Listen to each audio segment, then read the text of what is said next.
what can you tell us about Ukrainian culture?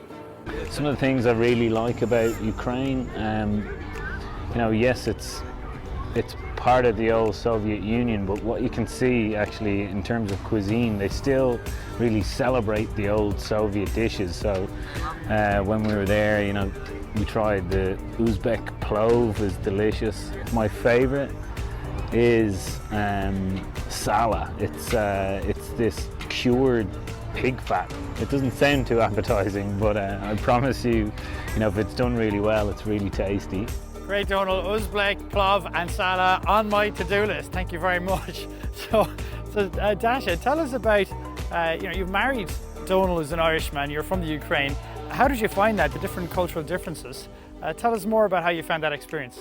So what I learned, it's changing my language to be a bit more polite, because I think we are Eastern Europeans, we're actually famous for being more direct, and sometimes we could sound more rude, which we don't mean to do. So I think what I learned from Donal is to incorporate in my English phrases like, would you be so kind, could you please do this, rather than just asking straight, can you do?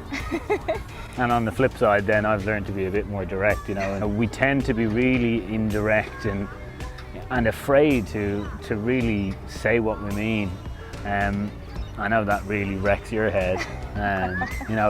It's like you mightn't like something, but you'll still say, oh yeah, that's lovely, yeah, that's gorgeous, yeah. And are there any other cultural gems or faux pas to really watch out for in Ukraine? I remember getting in the car with her dad, and automatically I just go to put my seatbelt on. It's just natural, habitual at this stage. And he just looks at me and is like, no, what are you doing? And it was kind of like, I was like, oh no, I've offended him. I think his driving is terrible or something. So, but it's just kind of a cultural thing that no, you don't really wear seatbelts in maybe some of the smaller towns. So everyone, even seatbelts are cultural. Dasha, then what about doing business in Ukraine? What can you tell us about the business culture in Ukraine? Doing business with any Ukrainians, I think you could expect that maybe the deal will not be signed straight from the first meeting, because I think what we tend to do, we need to find the trust in the person, so we need to get to know you as a partner, and that could take a couple of meetings. And then if you sign the deal finally, after that you could expect that people will go out to a bar, to a pub, so they would celebrate that, and we call it to water the deal, with the drink.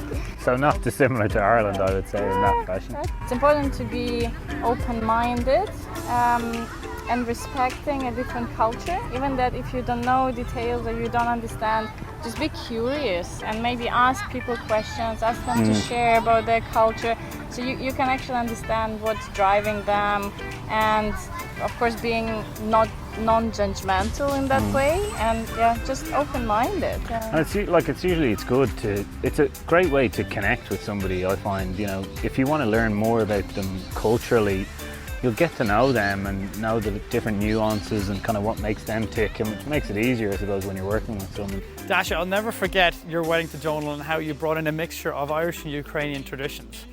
What can you tell us about people from Ukraine? What makes them special?